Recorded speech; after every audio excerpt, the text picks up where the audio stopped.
तो फिल्म की शुरुआत में हमें एक 12 साल की लड़की बी दिखाई जाती है जो हाल ही में अपनी ग्रैंडमदर मार्गरेट के अपार्टमेंट में न्यूयॉर्क में शिफ्ट हुई है क्योंकि उसके फादर की हार्ट सर्जरी है जिसकी वजह से उन्हें न्यूयॉर्क शिफ्ट होना पड़ा। लेकिन उसी के साथ हमें पता चलता है कि उसके फादर उसी हॉस्पिटल में एडमिट हुए हैं जहां उसकी मॉम की डेथ हुई थी, वो भी कैंसर से, जिस सदमे से आज तक भी उभर नहीं पाई है। यानी कि वो अपनी मॉम की डेथ से इतनी हर्ट हो गई थी कि उसने अपने बचपन को ही भुला दिया था, जिस वजह से वो ज्यादा मैच्योर होने लगी थी, जो हम तभी नोटिस कर पाते हैं जब वो अपने फादर से हॉस्पिटल में मिलने के लिए जाती है और उसके फादर उसे एक बच्चे की तरह ट्रीट करते हैं। लेकिन वो उनसे यही कहती है कि अब वो बच्ची नहीं है। साथ ही उसकी ग्रैंडमदर को भी वो यही कहती है। और ऐसे ही एक रात उसकी नजर उसकी मॉम के पुराने कैमकॉर्ड पर पड़ती है, जिसका चार्जर लेने के लिए वो बाहर जाती है और स्टोर से निकल जैसे ही वो वापस घर के लिए लौट रही होती है तो हम नोटिस करते हैं और साथ ही बी भी कि उसे कोई स्ट्रेंज क्रिएचर फॉलो कर रहा है, जिसके कारण वो उसके ग्रैंडमा की बिल्डिंग के ऊपर वाले फ्लोर पर पहुंच जाती है और उस घर में रह रहे शख्स उसे घर के अंदर एंट्री नहीं देता है, जिस वजह से दूसरे दिन वो फिर से अपने फादर से मिलने के लिए हॉस्पिटल जाती हैं, जहां उसकी मुलाकात एक छोटे बच्चे बेंजामिन से होती है जिसे काफी सारे फ्रैक्चर आए हुए थे क्योंकि वो अक्सर गिरता रहता था। साथ ही उसका कोई दोस्त भी नहीं था और उसकी मॉम ने हॉस्पिटल का टीवी भी बंद कर दिया था क्योंकि उन्हें लगता था कि टीवी की वजह से बेंजामिन के दिमाग में उल्टी सीधी चीजें चलती हैं। और थोड़ी बहुत बात कर भी फिर रात के वक्त नोटिस कर पाती है कि एक शख्स उन्हीं अजीब क्रिएचर्स के साथ कहीं जा रहा है, जिसे फॉलो करते हुए वो नोटिस कर पाती है कि वो शख्स जिसका नाम कैल है वो एक छोटी बच्ची के बेडरूम में घुस जाता है और हम देख पाते हैं कि वो वहाँ एक काफी बड़े पर्पल क्रिएचर से जाकर मिल रहा है जिसका नाम ब्लू होता है और वो वहाँ बच्चे से उसके इमेजिनरी फ्रेंड बनने के लिए आया होता है।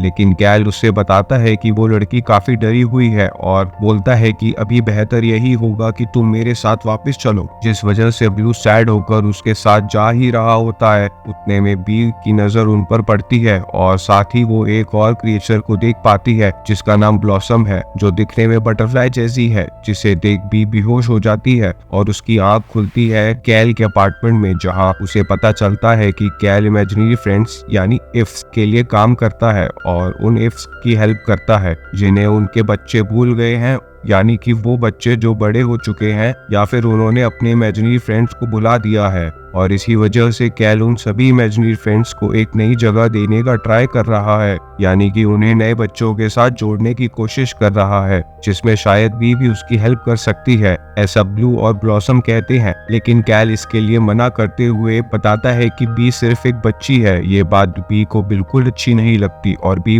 वापस अपने घर लौट जाती है। लेकिन दूसरे दिन जैसे ही वो अपने फादर को विजिट करने के लिए हॉस्पिटल पहुंचती है तो वहां उसकी मुलाकात फिर से बेंजामिन से होती है और साथ ही ब्लू से भी, जो उसके पीछे पीछे हॉस्पिटल तक आ गया था क्योंकि उसको लगता था कि बी सभी इफ्स की हेल्प कर सकती है। फिर ब्लू को कैल को लौटाने के लिए पहुंचती है और कैल को ये सब रोकने को बोलती है, पर कैल उसे बताता है कि ये उसके हाथ में नहीं है। और फिर ब्लॉसम और ब्लू के कहने पर भी बहुत सोचने के बाद हेल्प करने का डिसाइड करती है क्योंकि आफ्टर ऑल वो है तो एक बच्ची ही। ये बात सुन कैल थोड़ा खुश होता है और नेक्स्ट डे उसे मेमोरी लेन के रिटायरमेंट होम ले जाता है, यानी कि एक ऐसी जगह जहाँ सारे रिटायर्ड इमेजिनरी फ्रेंड्स अपनी कॉलोनी बनाकर रह रहे हैं। और वो जगह एक अम्यूजमेंट पार्क के एक झूले मैरी गो राउंड के अंदर होती है और वहाँ उसे अलग अलग इफ्स दिखाई देते हैं। फिर उसकी मुलाकात लुइस नाम के एक एल्डर टेडी बियर से होती है जो उस फैसिलिटी का हेड होता है और साथ ही वो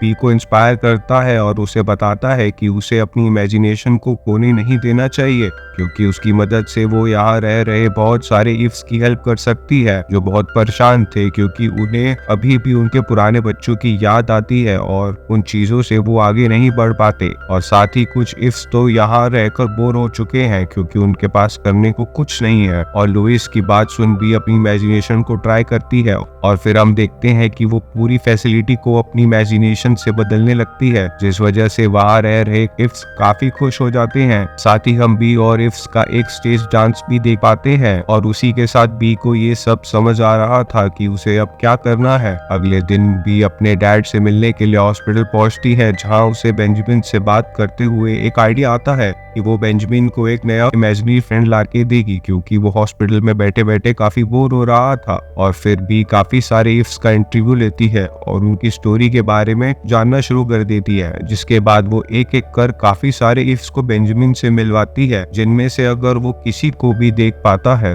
तो वो इफ उसका इमेजिनरी दोस्त बन सकता है। लेकिन ऐसा नहीं हो पाता क्योंकि बेंजामिन उन इफ्स में से किसी को भी देख नहीं पा रहा था। ये देख भी काफी निराश हो जाती है और काफी लो फील करने लगती है और फिर वो लुइस से मिलती है और उसके साथ बात करते हुए लुइस उसे समझाता है कि कभी कभी उन्हें नई चीजों के पीछे नहीं बल्कि पुरानी चीजों के पीछे ही जाना चाहिए, क्योंकि कहीं ना कहीं वो पुरानी यादें हमेशा हमारे साथ रहती है। ये सुनकर बी को एक आइडिया मिलता है कि उन्हें इफ्स को नए बच्चों से नहीं बल्कि उनके पुराने बच्चों से दोबारा मिलवाना चाहिए, जिसके लिए उन्हें बड़े बच्चों की मेमोरीज को वापस ताज़ा करना होगा। अब भी अपने घर लौट जाती है जहां वो अपनी ग्रैंडमा से बातचीत करती है और उनसे पूछती है कि वो बचपन में क्या बनना चाहती थी, जिसपे उसकी ग्रैंडमा उसे बताती है कि वो बचपन से ही डांसर बनना चाहती थी, लेकिन शादी के बाद वो ऐसा नहीं कर पाई। और बी को अपनी एक पुरानी पिक्चर दिखाती है जिसमें वो डांस कंपटीशन में जीती होती है और बी वो पिक्चर देख हैरान हो जाती है क्योंकि उस पिक्चर में उसकी ग्रैंडमा के साथ साथ उसकी इमेजिनरी दोस्त ब्लॉसम होती है। ये देख बी ब्लॉसम को अपने साथ नीचे ले जाती है और चुपके से एक पुराने सॉन्ग को प्ले कर देती है, जिसकी वजह से उसकी ग्रैंडमा पुरानी यादों को ताज़ा करते हुए डांस करना स्टार्ट कर देती है और उसे ब्लॉसम फिर से याद आ जाती है, जिसके कारण वो दोनों फिर से एक हो जाते हैं। और ये देख बी को एक होप मिल चुकी थी और अगले दिन बी गैल के साथ ब्लू के पुराने किट को ढूंढने के लिए निकल पड़ती है, जिसका नाम जेरेमी होता है, जो अब काफी बड़ा हो चुका था